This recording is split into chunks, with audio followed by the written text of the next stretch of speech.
Here we have a split stance isometric exercise. We're really gonna use this to kick in the right glute, as well as learn how to control the knee and get some foot pronation happening at the midfoot. So Connor, what I'm gonna have you do is start in the split stance. Now we're using some blocks here, anything about 2 to 4 inches. A book works really well.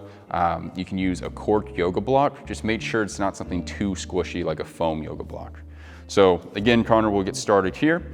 You're gonna have the back foot on the toes, and all your weight, think 80 to 90% is going to be in this heel here, okay? Toes are hanging off, including pinky toe, are hanging off the blocks. Now, Connor, all I'm gonna have you do is go forward enough, but we don't wanna lose all that weight in the heel. So go where you feel like you can still maintain, probably right about there, okay? Maintain 80, 90% the whole time. Knee stays just outside of the middle toe. And then Connor, I want you to imagine that there's a bug underneath your arch, and you're just going to lightly give them a little squeeze from the top, and that should kick in this right glute big time. And then hold that for 10 seconds, and then release the bug, keeping that weight in the heel. You'll find yourself wanting to put all that weight through the ball of the foot. Keep it in the heel, and then I want you to squash the bug again. Squash them down, keep that knee just outside of this toe.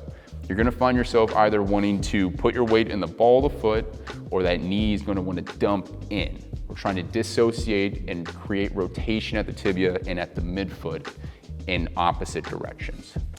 Take a break. Great job, Connor. So the most common mistake we'll see with this exercise is we'll want that knee to go really far over the toes. And we'll try to we think more range of motion is better. For this exercise specifically, we want to start from a very conservative approach and ever so slightly start to move that knee forward. You will get better at this, but we have to really start with all that weight in the heel in order to get what we need out of this exercise. So for Connor here, I might just cue him to go knee just in front of the ankle there, where he can maintain that weight in the heel.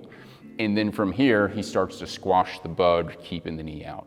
How does that feel, Connor? Burning. So we're getting a lot more control out of this versus if I had Connor go on forward, he's going to be putting way more weight into the ball of the feet. So really be aware of where your weight is in comparison to the heel or the forefoot or ball of the foot.